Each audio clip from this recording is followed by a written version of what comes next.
Bonjour tout le monde, je suis Elifray et je suis le fondateur du serveur Minecraft Bedrock Olonia.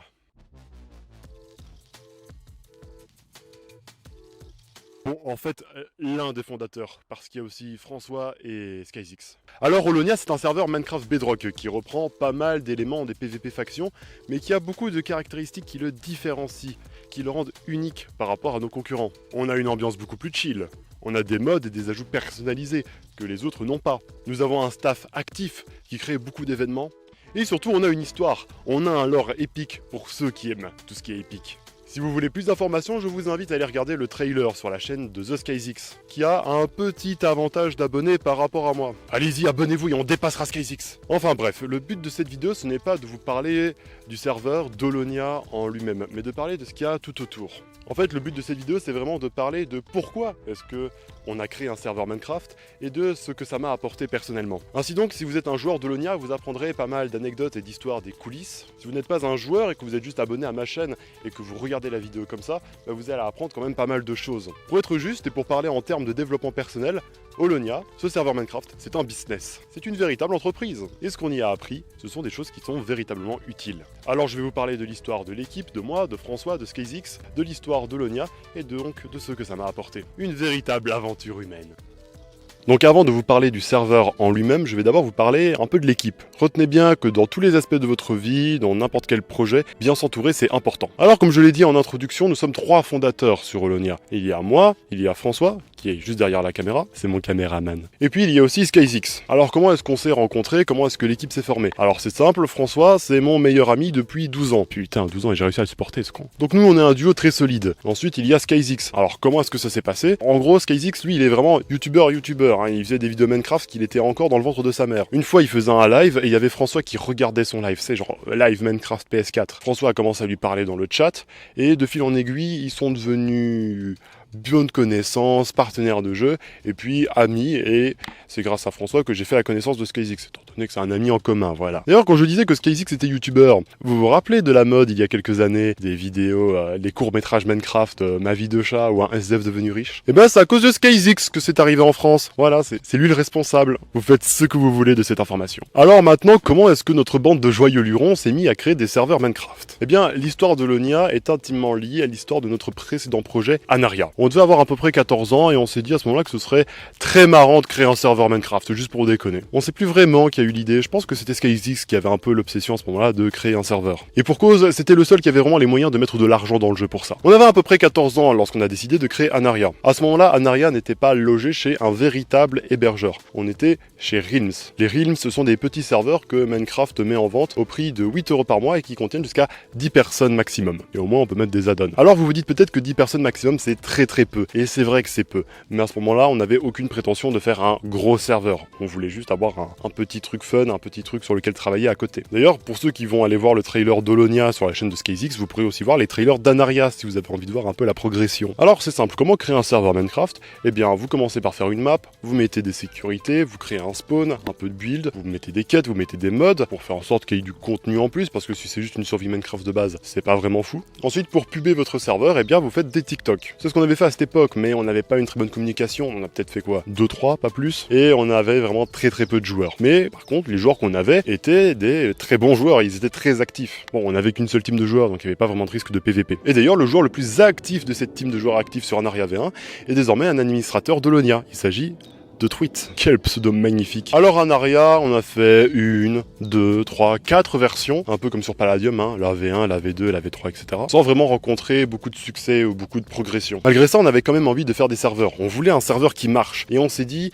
qu'il fallait rompre avec Anaria. Qu'au bout d'un moment, Anaria s'était épuisé, que faire une V5, une V6, une V7, ça ne servirait à rien parce qu'on n'arrivait pas à se recréer. On n'arrivait pas à renaître, faire du renouveau. Alors là, on a eu une petite période d'errance où on cherchait un bon projet. Il y avait le projet Dessiel, qui est né, mais bon, le serveur n'a jamais vu le jour. Finalement, c'est quelques mois après l'échec d'Essiel qu'on a décidé de repartir sur une formule plus classique qui serait Olonia. On ne voulait pas que ça foire. Alors, on a pris nos dispositions pour que ça ne fasse pas comme Anaria. Tout d'abord, on allait faire beaucoup plus de marketing, parce que c'est ça qui ramène des joueurs. C'est le marketing, c'est faire des pubs, faire des vidéos. C'est ça qui permet de ramener des joueurs.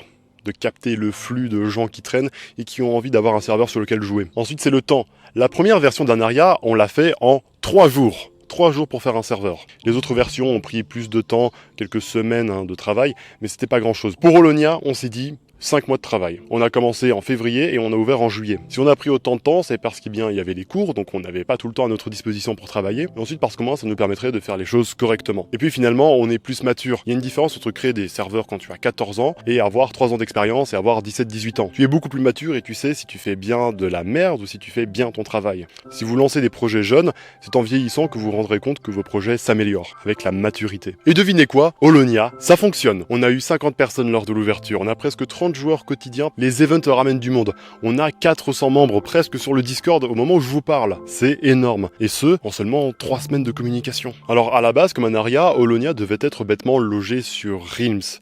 Mais comme je l'ai dit plus tôt, un Realms ça ne contient que 10 personnes.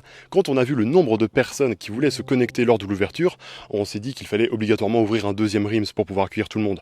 Donc passer jusqu'à 20 joueurs maximum. Mais même ça n'a pas fonctionné tellement il y avait de monde. On a dû en quelques jours réussir à transporter Holonia sur un vrai hébergeur. Alors à la base on avait un peu peur d'aller sur un vrai hébergeur parce que là où pour rejoindre un Realms il suffit bêtement d'entrer un code, pour rejoindre un serveur il faut modifier ses paramètres Wi-Fi ou alors avoir une application, entrer une IP, entrer un port, c'est beaucoup plus compliqué et on avait peur de perdre des joueurs dans le processus. Mais au final on a quand même 30 joueurs par jour comme je l'ai dit. Et maintenant j'ai même le plaisir d'annoncer que Holonia est un business rentable. On arrive à générer de l'argent avec le serveur parce que des gens veulent acheter des grades. Alors le grade c'est juste avoir un pseudo d'une couleur bizarre et avoir un peu de stuff in-game. Mais il y a des gens qui achètent. À la base ce n'était même pas prévu d'en vendre, ce sont les gens qui nous ont demandé s'ils pouvaient acheter des grades. Et grâce à la vente de grades on est plus ou moins capable de payer les frais d'hébergement du serveur. Et là au moment où je vous parle, les chiffres ne font qu'augmenter. Plus de joueurs, plus de membres sur le Discord, plus de popularité. On est même renommé dans d'autres serveurs. Et pour vous dire, on a même plus de joueurs connectés que d'autres mastodontes des serveurs Minecraft Bedrock comme Plutonium ou Hysteria. La classe tout simplement. Alors qu'est-ce que Holonia ça m'a apporté personnellement? Qu'est-ce que j'ai appris? Qu'est-ce que j'ai fait qui est intéressant? La première chose c'est que Holonia, comme je l'ai dit, c'est un business, c'est un projet. Lorsqu'on est dans le développement personnel, c'est bien de faire du sport, de prendre soin de sa santé mentale, de sa santé spirituelle, comme je le dis, mais c'est aussi important d'avoir un projet sur lequel travailler, quelque chose qui représente notre passion, notre cœur, et qui nous pousse à travailler, à se concentrer dessus. Ce que j'ai appris avec un serveur Minecraft, c'est des choses que je peux remettre dans d'autres projets, même par exemple pour les cours, pour les études. Alors je conseille pas à tout le monde de faire un serveur Minecraft, de toute façon on est déjà là, vous avez aucune chance. Mais si de loin ça paraît risible, il faut voir vraiment tout le processus qu'il y a eu derrière, et comprendre que dompter une fois ce processus, c'est pouvoir l'utiliser par la suite. La deuxième chose que j'ai apprise, c'est l'importance du marketing, de faire des vidéos, de puber. En fait, ce qui est important, c'est pas forcément d'avoir des vidéos de qualité. Le plus important, c'est qu'elles soient nombreuses et qu'elles fassent des vues. Il faut qu'on parle de vous. Honnêtement, la seule chose qui distingue le succès d'un serveur Minecraft de son échec, c'est le nombre de joueurs qu'il y a dessus. Pour nous, sur Holonia, pour avoir le plus de joueurs, on a dû capter beaucoup d'audience. C'est ce qu'on a réussi à faire avec TikTok. Alors en soi, nos TikTok n'ont pas fait des millions de vues, faut pas abuser. Mais si sur les 6000 personnes qui regardent une vidéo, il y en a 10, 20 ou 30 qui ont envie de rejoindre et qui rejoignent finalement, on a gagné. De toute façon, je crois que le serveur serait pas capable de tenir 6000 joueurs. Le marketing, c'est aussi un peu de la discipline, parce que nos TikTok, on n'est pas nombreux à les faire. En fait, c'est surtout l'équipe de modération qui s'en occupe. C'est-à-dire moi, François, SkyZix. Surtout SkyZix. Moi, j'écris les textes, lui s'occupe de faire les images. D'ailleurs, si vous allez sur le compte TikTok de Holonia, vous remarquerez que c'est moi qui fais la voix off. Extrait tout de suite. Voici le premier grand événement depuis l'ouverture de notre serveur Minecraft Bedrock, Holonia. La soirée d'ouverture. La troisième chose que ça m'a appris, c'est ensuite trouver des contacts. Si vous allez regarder le vrai beau trailer officiel de Holonia, on a engagé une doubleuse. CC-Dub sur TikTok, si ça vous intéresse. Vraiment une personne extrêmement talentueuse, qui a réussi à vraiment donner vie à ce qu'on voulait faire dans le projet. Même si je trouve à titre personnel que j'ai une voix très efficace pour faire des trailers, c'était pas vraiment ce qu'on voulait, il fallait qu'on trouve une personne. Et pour ce faire, on a dû faire des recherches, s'arranger avec elle, on a eu un véritable accord professionnel, c'est pas juste un MP sur Discord, coucou ça va, tu veux travailler pour nous? Non, on a dû faire des contrats. Attention, on a juré sur l'honneur qu'on allait bien respecter les conditions du travail. Sur l'honneur. Et au final, s'arranger avec plusieurs personnes, travailler en équipe, même avec des gens qui sont un peu externes à notre projet, comme cette doubleuse, ça apporte vraiment de la qualité. Parce que le trailer, on a eu que des compliments dessus tellement il est bien fait, il est classe. Je veux dire, il dure 4 minutes et les gens nous ont dit, mais c'est un trailer ou c'est un film? Vraiment, allez le regarder, vous allez voir, c'est zinzin. La quatrième chose que j'ai apprise, c'est déléguer les tâches. À titre personnel, quand je travaille sur quelque chose, j'aime bien avoir un peu du contrôle sur la chose, gérer tout moi-même. Seulement, sur un gros projet, une seule personne qui fait tout, ça ne marche pas. Il faut correctement se déléguer les tâches. Et c'est une notion de travail d'équipe que j'ai appris. Sur le serveur, j'aurais pas pu faire tout seul. Bon, déjà, à la base, je ne suis pas tout seul pour le faire, c'est un projet projet commun, et ensuite, moi, je suis une clette en développement, vraiment en code, etc. Du coup, c'est François et SkyXX qui s'y sont collés, et je devais un peu rester dans les limites de ce qu'ils pouvaient faire avec le code. Je pouvais pas proposer un ajout qui était irréalisable à faire, par exemple. Même dans le build, en fait. Construire sur Minecraft, on dirait pas, mais ça peut prendre beaucoup de temps. Alors j'ai de l'imagination, j'ai une vision précise des choses que je veux faire, mais je ne peux pas forcément les faire, moi, à l'identique, comme je l'imagine, et je dois demander à d'autres gens de le faire. C'est d'ailleurs pour ça que le plus de personnel qu'on a engagé, on va dire dans l'équipe, c'était des builders. Je pense à mon pote Antoine, qui adore construire des trucs japonais et des châteaux, ainsi que des bateaux. Il adore les bateaux, Antoine. Et ainsi que Mobuta, qui a seulement 13 ans, est un véritable génie de la construction, un vrai surdoué, un de nos meilleurs éléments. La cinquième et dernière chose que Holonia ça m'a apporté, eh bien c'est une communauté. On dirait pas, mais avoir de l'influence dans ce monde, même sur un petit groupe de personnes, c'est quelque chose qui peut être vachement utile. En fait, c'est pas vraiment de l'influence, je me suis trompé de mot, c'est plutôt y avoir une audience. Est-ce que vous vous êtes déjà demandé pourquoi est-ce qu'il y avait autant de placements de produits sur YouTube? Eh bien parce que les youtubeurs ont une audience et une influence. C'est ce que les marques recherchent. Un petit jeu mobile, s'il ne se contente que de sortir dans le Play Store, personne va vouloir y jouer. Mais si des dizaines de youtubeurs en font la promotion, c'est comme ça qu'il aura des joueurs. Si vous avez une audience, c'est quelque chose que vous pouvez commercialiser. Alors dans notre cas, nous, une communauté d'un serveur Minecraft, c'est pas quelque chose sur lequel on va vraiment avoir une influence et qu'on va pouvoir monétiser avec des placements de produits. Quoique ce serait stylé de faire un placement de produit NordVPN sur Minecraft. Si vous rejoignez Holonia, moins 10% sur les 3 premiers mois. Mais n'oubliez pas, dans ce monde, avoir une audience, c'est un asset très important. Et si vous pouvez le développer, développez-le. Que ce soit sur internet avec une échelle globale ou à l'échelle locale dans votre ville, dans votre village. Avoir des gens unis sous ce que vous faites, de manière libre évidemment, c'est important. Cette vidéo est désormais terminée. Non, attendez, vous savez quoi, on est en forêt, on va se faire plaisir. Cette vidéo est désormais terminée!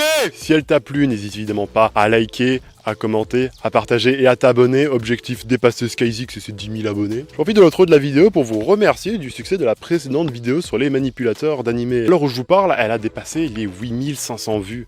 C'est énorme. En tout cas, au vu de ce que je faisais avant sur ma chaîne, c'est vraiment pas mal du tout. Je sens que je peux utiliser le sujet des animés pour faire d'autres vidéos à l'avenir. C'est quelque chose que je vais faire et visiblement ça marche et ça plaît aux gens. Donc c'est quelque chose sur lequel je vais taffer à l'avenir. Mais franchement, voir tous les commentaires, toutes les likes, toutes les vues, ça m'a vraiment fait plaisir et chaud au cœur. Je remercie toutes les personnes qui ont partagé et qui ont contribué à ce succès. Quand j'avais relancé sérieusement ma chaîne YouTube au début de l'année 2023, je m'étais fixé comme objectif d'avoir 3000 abonnés. Bon, au final, à l'heure où je vous parle, cet objectif n'est toujours pas atteint. Mais avec cette vidéo, j'ai l'espoir quand même de le voir arriver un jour. Et peut-être même d'avoir les 4000, les 5000 et les 10 000 pour dépasser SkyXX là. Enfin bref, je vous remercie une dernière fois. Je suis très heureux. La vidéo est donc désormais officiellement terminée. J'invite François à couper.